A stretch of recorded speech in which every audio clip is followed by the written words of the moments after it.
Hello everyone, welcome back to the channel. I am Sunidhi Arya and I teach economics on this channel. फिलहाल हम mathematical economics को पढ़ रहे हैं। Mathematical economics के अंदर हम अभी तक sets, relations, functions, limits, continuity, derivatives इन सबको पढ़ चुके हैं। पिछली कुछ वीडियोस से हमने इंटीग्रेशन को भी देखा और हमने देखा कि किस तरीके से जो डिफरेंशिएशन है, इंटीग्रेशन है, ये सब इकोनॉमिक्स में यूज होता है। इससे लास्ट वाली वीडियो में हमने डिफरेंशियल इक्वेशन को शुरू किया था और हमने समझा था कि डिफरेंशियल इक्वेशन क्या होता है और उसके ऑर्डर एंड डिग्री का कैसे पता लगाते हैं। आज की इस वीडियो से हम प्रॉपर डिफरेंशियल इक्वेशन को शुरू कर रहे हैं और हम ये समझने की कोशिश करेंगे कि डिफरेंशियल इक्वेशन को सॉल्व कैसे करते हैं, डिफरेंशियल इक्वेशन होता क्या है, डिफरेंशियल इक्वेशन का सोल्यूशन क्या होता है। पहले हम इसके कॉन्सेप्चुअल पार्ट में घुसेंगे, फिर हम उसके एग्जांपल्स को क्लियर करेंगे। वीडियो को शुरू करने से पहले मैं आपको बताना चाहती हूँ, अगर आप इकोनॉमिक्स के किसी भी सब्जेक्ट्स में जैसे कि micro, macro, maths, stats struggle कर रहे हैं तो आप हमारे ऐप को डाउनलोड कर सकते हैं। हमारे ऐप पे मैथ्स, स्टैट्स, इकोट्रिक्स के सारी यूनिवर्सिटीज़ के कोर्स अवेलेबल हैं।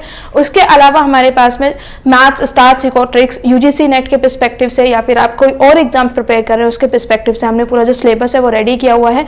अगर आपको कोई भी डाउट है तो आप हमारे ऐप को डाउनलोड करके हमारे कोर्सेज को चेकआउट कर सकते हैं और उसके अलावा आप हमारे जो नंबर आपको इस वक्त स्क्रीन पर फ्लैश हो रहा है उस पर व्हाट्सएप या कॉल करके कोर्स की इंक्वायरी कर सकते हैं। डिफरेंशियल इक्वेशंस, ठीक है, डिफरेंशियल इक्वेशंस जो है वो हमें पढ़ना है आज। तो हमने समझा डिफरेंशियल इक्वेशंस क्या होती है पिछले वीडियो में। डिफरेंशियल इक्वेशंस में हमने समझा कि उसमें एक डेरिवेटिव होता है, इंडिपेंडेंट वेरिएबल होता है, डेरिवेटिव होता है of independent variable with respect to derivative variable. खैर ये तो हुई पिछले वीडियो की बात। अगर आप डिटेल में देखना चाहते हैं तो आपको लिंक डिस्क्रिप्शन बॉक्स में मिल जाएगा। ठीक है, डिफरेंशियल इक्वेशन हमने पढ़ा। अब हमको डिफरेंशियल इक्वेशंस के अंदर दो चीजें समझनी है। ठीक है, पहली चीज तो जो हमको समझनी है कि कैसे हम डिफरेंशियल इक्वेशन को बनाते हैं, यानी कि फॉर्मेशन ऑफ डिफरेंशियल इक्वेशन, ये हमको समझना है। सबसे पहले formation of differential equation. Formation of differential equation के बाद में हमें समझना है कि उसका सोल्यूशन हम कैसे करते हैं। क्योंकि अब हम इकोनॉमिक्स के पर्सपेक्टिव से पढ़ रहे हैं तो हमें इस पार्ट से डील नहीं करना है। हमें इस पार्ट से डील क्यों नहीं करना है? हमें इस पार्ट से डील इसलिए नहीं करना है कि जो जितनी भी डिफरेंशियल इक्वेशन है वो हमें बनी बनाई मिलेंगी, यानी कि जो उनका फॉर्मेशन है वो हमको हुआ मिलेगा। सोल्यूशन की बात करते हैं अब। Solution, what is the solution of a differential equation? What is solution of differential equation? ठीक है, ये हमको समझना है। लेकिन हम ये समझें what is the solution of differential equation, उससे पहले मैं समझना चाहती हूँ कि जब मैंने ये बोला कि 3x + 3 = 9 और अब इसमें से मुझे x का वैल्यू निकालना है, यानी कि इसको मुझे सॉल्व करना है, तो देखिए कैसे करते हैं। 3x = 9 में से 3 गए 6, x = 2, तो x = 2 is the solution of this equation. इतना सबको क्लियर होगा that x = 2 is the solution of 3x + 3 = 9।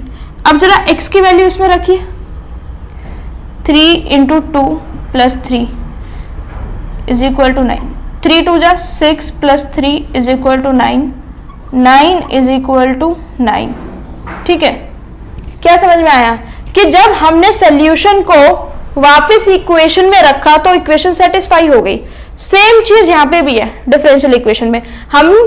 हमने जब सॉल्व करके डिफरेंशियल इक्वेशन की वैल्यू निकालेंगे, जब पूरा सॉल्व कर देंगे, तो अगर उसको हम फिर से वापस इक्वेशन में रखेंगे तो वो इक्वेशन को सेटिस्फाई करेगा। यानी कि ये नॉर्मल इक्वेशन है, ये डिफरेंशियल इक्वेशन है, but concept is same.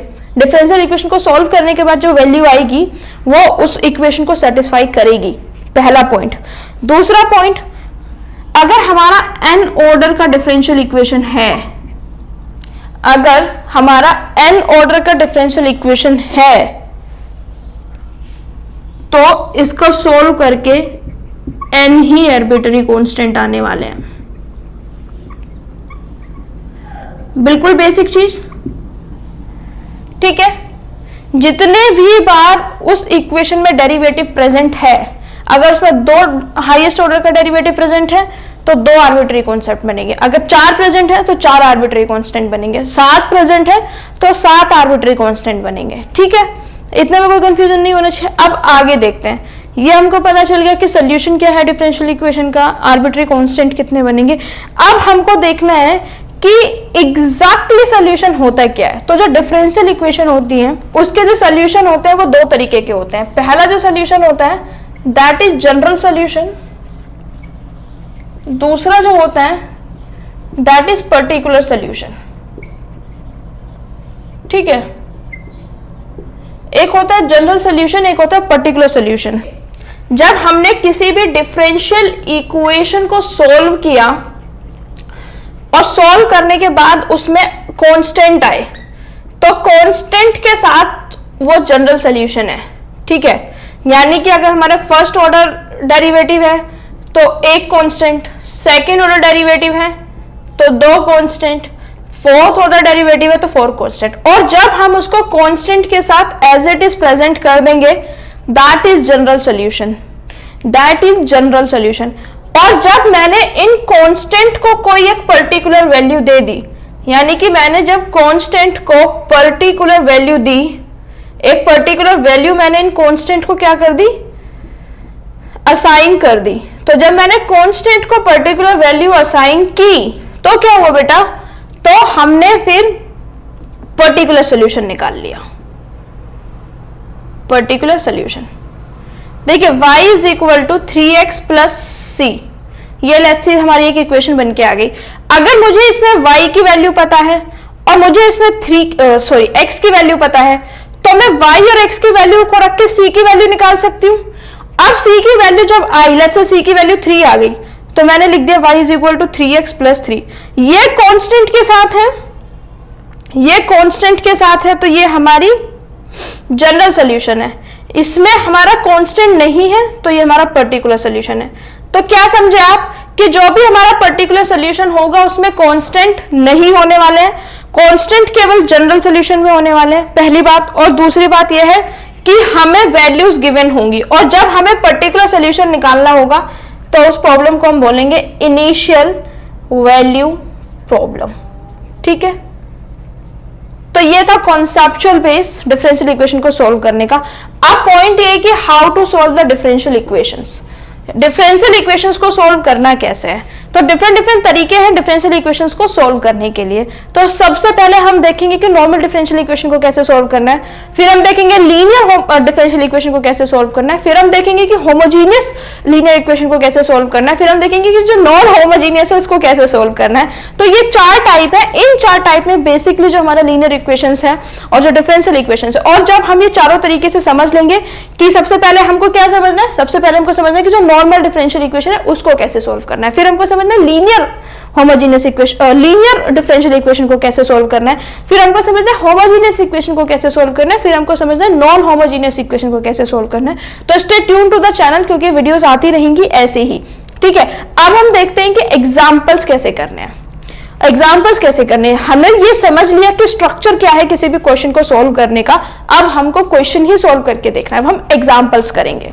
How to solve differential equation, तो सबसे पहली जो हमारी टेक्निक है वो है सेपरेबल वेरिएबल इक्वेशंस। ठीक है, यानी कि जब हमारी सेपरेट वेरिएबल्स इक्वेशंस गिवन हो या फिर हम उनको थोड़े बहुत अरेंजमेंट करके सेपरेट वेरिएबल इक्वेशंस की फॉर्म में कन्वर्ट कर सके, तो हमको क्या बनानी है, सेपरेबल वेरिएबल इक्वेशंस बनानी है। ठीक है, तो let's see separable variable equations क्या होता है। ठीक है, एक differential equation of the type dy by dx is equal to f x y, यानी कि फंक्शन किस किस का है, एक्स वाई का। अब ये जो हमारा फंक्शन है एफ एक्स वाई, इसमें क्या हुआ, एक फंक्शन लेट्स से हमारा gx, एक फंक्शन हमारा hy, जिसमें g केवल x का फंक्शन है, x फंक्शन ओनली, और h जो है वो हमारा y का फंक्शन है केवल, और कोई वेरिएबल प्रेजेंट ही नहीं है। तो ये क्या हो गया हमारा dy by dx is equal to let's say gx upon hy। ठीक है, अब इसको हमको सॉल्व करना है, तो इसको हम कैसे सॉल्व करेंगे, क्रॉस मल्टीप्लाई कर दीजिए, dy hy is equal to gx dx और इंटीग्रेट कर दीजिए प्लस c। इस फॉर्म में हम क्या कर सकते हैं, सेपरेबल वेरिएबल इक्वेशंस के जो क्वेश्चन है उनको सॉल्व कर सकते हैं। एग्जांपल्स देखते हैं। देखिए अगर इसका बेसिक कॉन्सेप्ट क्या है, सेपरेबल वेरिएबल इक्वेशंस, यानी कि जितने भी वेरिएबल सेपरेट हो सकते हैं एक साथ उनको सेपरेट कर दीजिए, जितने भी वेरिएबल सेपरेट हो सकते हैं उनको सेपरेट कर दीजिए।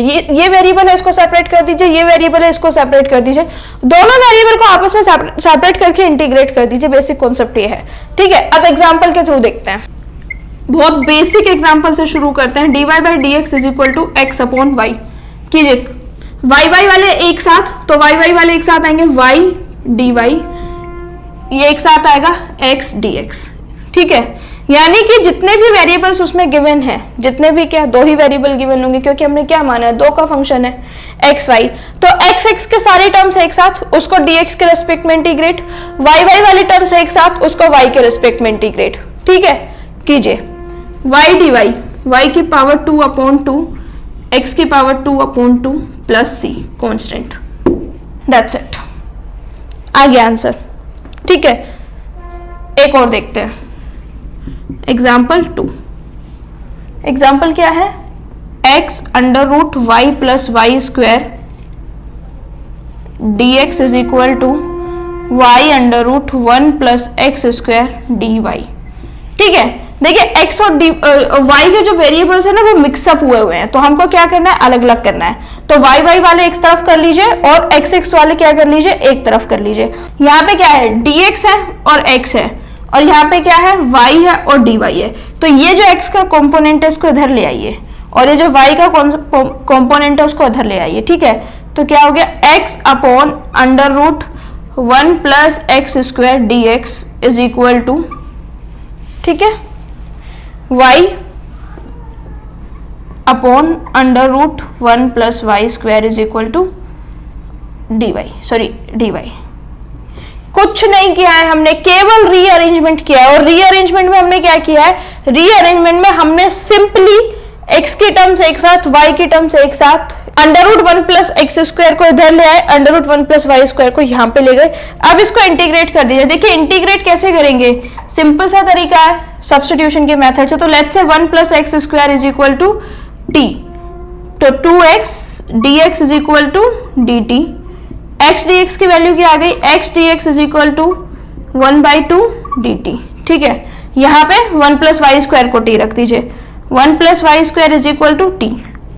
चाहे तो आप कोई और भी वेरिएबल रख सकते हैं, लेकिन मैं सेम ही रख रही हूँ। 2y dy is equal to dt, तो y dy की वैल्यू क्या आ गई, y dy की वैल्यू आ गई dt डिवाइडेड बाय 2, ठीक है। सब्स्टिट्यूट कर दीजिए, x dx की जगह क्या लिख सकते हैं, 1/2 dt, तो x dx की जगह पूरा क्या लिख लेते हैं, 1/2 dt, फिर 1 plus x square t under root t, ठीक है, इज इक्वल टू, सेम इधर भी करना है, 1/2 रूट t dt। इंटीग्रेट कीजिए, 1/2 कांस्टेंट है उसको बाहर रख लीजिए, अंदर क्या बचा, 1/रूट t dt, इधर भी 1/2, अंदर क्या बचा, 1/रूट t dt, तो 1/2 t की power minus 1/2 dt is equal to 1/2 t की पावर माइनस 1/2 dt, ठीक है। तो t की पावर माइनस 1/2 को आप इंटीग्रेट कर दीजिए, तो t की power minus 1/2 plus 1 upon minus 1/2 plus 1 is equal to 1/2 t की power minus 1/2 plus 1 minus 1/2 plus 1, 1/2 into t की power 1/2 divided 1/2 is equal to 1/2 into t की पावर 1/2 अपॉन 1/2, ठीक है। 1/2 इंटू 2 t की पावर 1/2, 1/2 इंटू 2, ये plus सी आएगा, integral कर दिया ना, 2 t की पावर 1/2 प्लस सी, 1/2 से 2 कैंसिल हो गया, 1/2 से 2 कैंसिल हो गया, क्या बचा, t की power 1/2 is equal to t की पावर 1/2 प्लस सी, t की पावर 1/2 है तो इंटीग्रल करके, सॉरी इसको अंडर रूट में कर देंगे, रूट टी प्लस सी। अब देखिए हमने रूट टी क्या माना हुआ है, यहाँ पे हमने 1 प्लस एक्स स्क्वायर माना हुआ है, तो 1 प्लस एक्स स्क्वायर, यहाँ पे क्या माना हुआ है, 1 प्लस वाई स्क्वायर, तो यहाँ पे 1 प्लस वाई स्क्वायर प्लस सी, ठीक है। इस तरीके से हमको सॉल्व करना है, हमको कुछ नहीं करना है, हमको सिर्फ जो वेरिएबल्स हैं उनको सेपरेट करने, एक्स एक्स वाले एक तरफ, वाई वाई वाले एक तरफ, एक्स को फिर dx के साथ, y को dy के साथ और साथ में रख के उनको इंटीग्रेट कर देना है। दैट्स इट, इतना ही सिंपल है। That's it for today's videos guys. I hope आपको मेरा वीडियो बहुत अच्छा लगा होगा, इन्फॉर्मेटिव लगा होगा। अगर आपको मेरा वीडियो अच्छा लगा तो please like it, share with your friends, subscribe to the channel और स्टे ट्यून्ड रहिए डिफरेंशियल इक्वेशन, डिफरेंस इक्वेशन और फिर हम जो मल्टीवेरिएट है पूरे का पूरा जो इक्वेशन है उसको सोल्व करेंगे, पूरे का पूरा मैथ्स को सोल्व करेंगे। If you like the video please like it, share with your friends, subscribe to the channel. After subscribing make sure to hit the notification bell on, ताकि जब भी मैं वीडियो अपलोड करूँ वो जल्द से जल्द आपको मिले। Until next time, thank you so much.